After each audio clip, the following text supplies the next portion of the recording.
He used to look at me like I was his entire world. Every morning began with a text from him, sweet, attentive, the kind that makes you feel chosen. I believed every word. When we first met, he made me laugh, listened intently, remembered small details about me. He told me he had never felt this way about anyone before. I fell for him fast and hard. My friends said we looked perfect together. My family liked him immediately. He checked all the boxes: smart, ambitious, attentive, charming. I had no reason to doubt him. For months, everything felt right. He always knew the right thing to say. We'd spend weekends together, exploring the city, trying new restaurants, binge-watching shows on the couch like some picture-perfect couple from a movie. I'd never been in a relationship that felt so easy, so fulfilling. He talked about our future, where we'd travel, the kind of house we'd get, what our kids might look like. I let my guard down completely.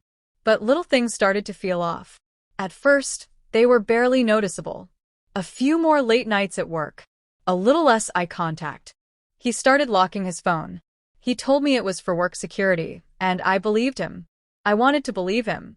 When I asked questions, he always had an answer ready, so smooth it made me feel guilty for even asking. I convinced myself I was being overly sensitive.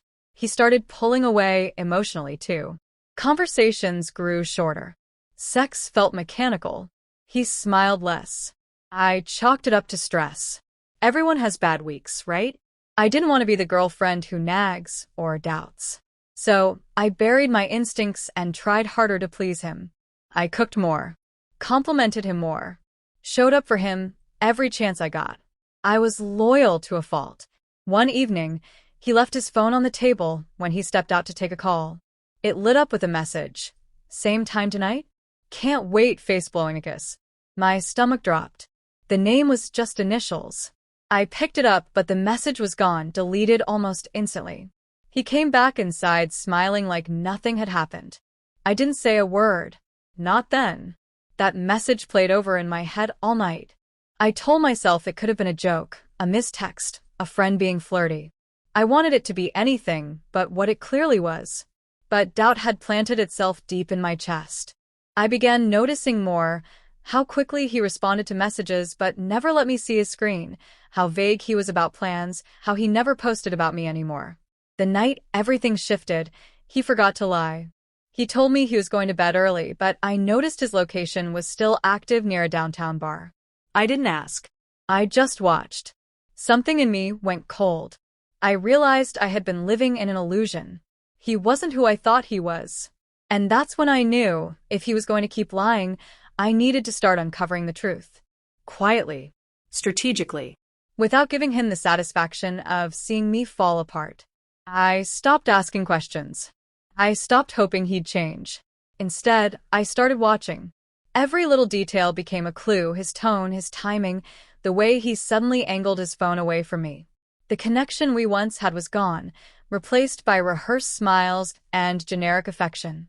I was done ignoring my instincts. One night, after he fell asleep beside me, I picked up his phone.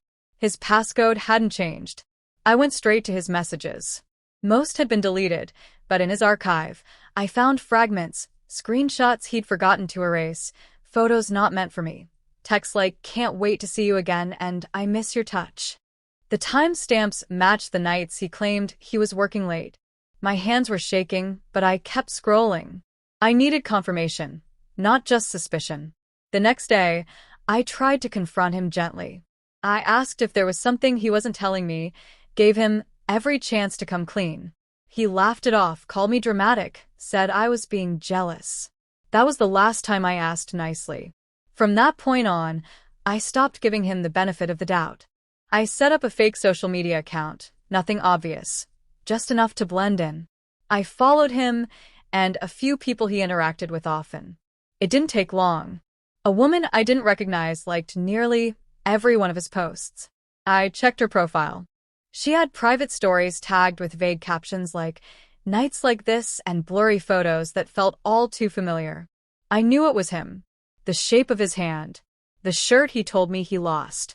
I copied everything: screenshots, dates, messages. I printed phone records and cross-referenced them with his work calendar. Patterns emerged. Dinner dates he lied about. Weekends he said he was visiting family but had actually booked a hotel. There was even a receipt in his email for a necklace he never gave me. It wasn't one woman. There were at least two. Maybe more. He had built an entire life outside of ours, and I hadn't seen it until now. I thought I'd be crushed. I thought I'd scream or cry. But I didn't. I felt numb. Like the relationship had died weeks ago, and I was just now attending the funeral. I looked at him differently after that. Every smile was fake. Every word, a script.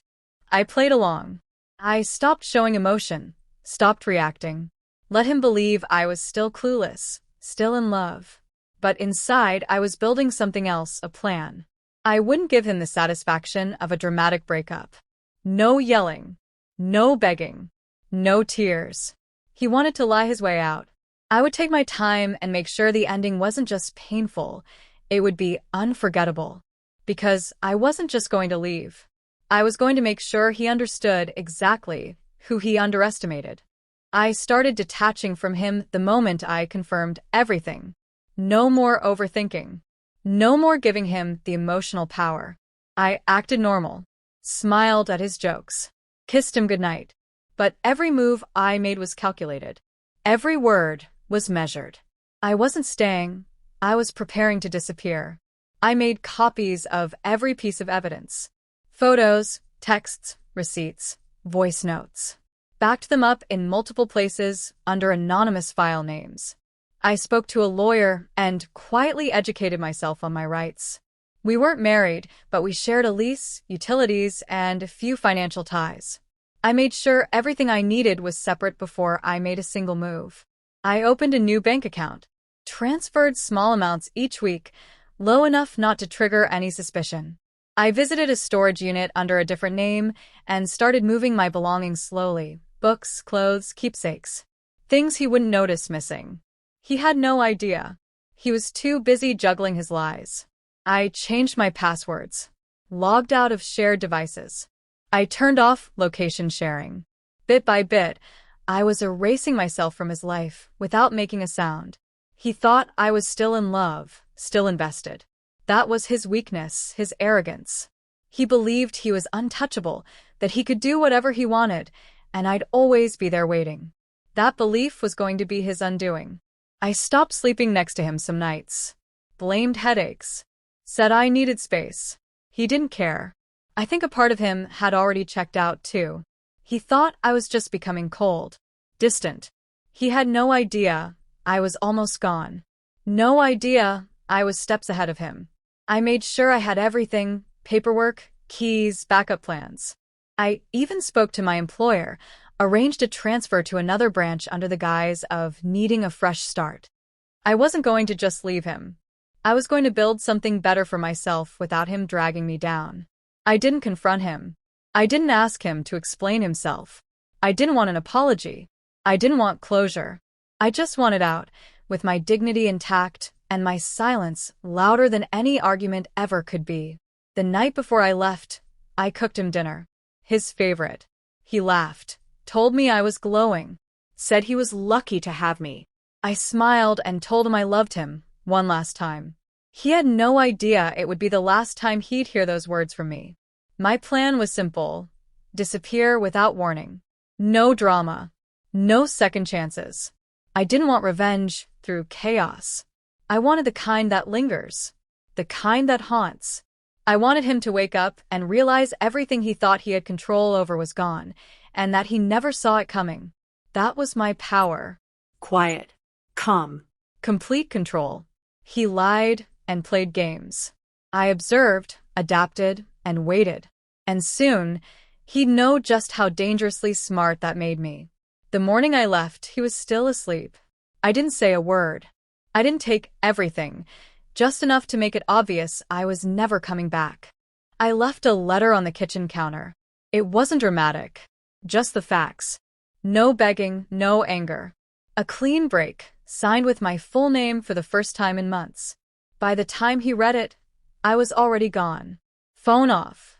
Accounts deleted. Locks changed. The silence hit him first. Then the realization.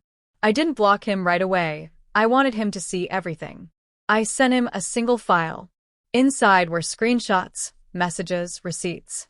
Everything he thought he got away with. The evidence spoke louder than anything I could have screamed at him. He tried to call. Over and over. No answer. He texted me dozens of times. Long paragraphs, apologies, excuses. I read every one, but I didn't respond. Then the anger started. You blindsided me, he said. How could you just walk away? That's when I blocked him. I owed him nothing. He had spent months making me feel like I was crazy, insecure, too emotional. The truth was, I saw everything. I just waited until it served me. He showed up at my old place a few days later. I wasn't there. A friend of mine answered the door and handed him an envelope. Inside was the key to the apartment and the last bill in his name. Nothing else. He asked her why I didn't face him. She told him I already had. He just wasn't paying attention. He started reaching out to people I knew. Mutual friends. Family. Spinning his version of the story. Most of them already knew. I had been quietly preparing them. I didn't want pity. I wanted clarity. And when the truth came out, no one sided with him. The image he'd worked so hard to maintain crumbled overnight. The other women? Some of them reached out too. Turns out, he lied to them just as much as he lied to me. They thought they were the only one. They weren't angry with me, they were angry at him. He had fooled all of us. But he didn't break us. As for me, I started over. New city. New job. New version of myself. One that doesn't second-guess her worth. I started therapy. I stopped romanticizing potential. I started listening to my intuition instead of silencing it. I stopped blaming myself for trusting someone who made it look so easy to believe him. He lost more than just a girlfriend. He lost access. He lost comfort. He lost the version of himself that only existed because I loved him. And the best part? He'll never get that back. He lied for months, played with my heart, and thought he'd win. But my silence, my exit, my growth, those were the real consequences. I didn't destroy him. I simply removed myself and let the truth do the rest. And that's what shocked him most. He never expected me to walk away like I'd never look back. But I did. And I haven't.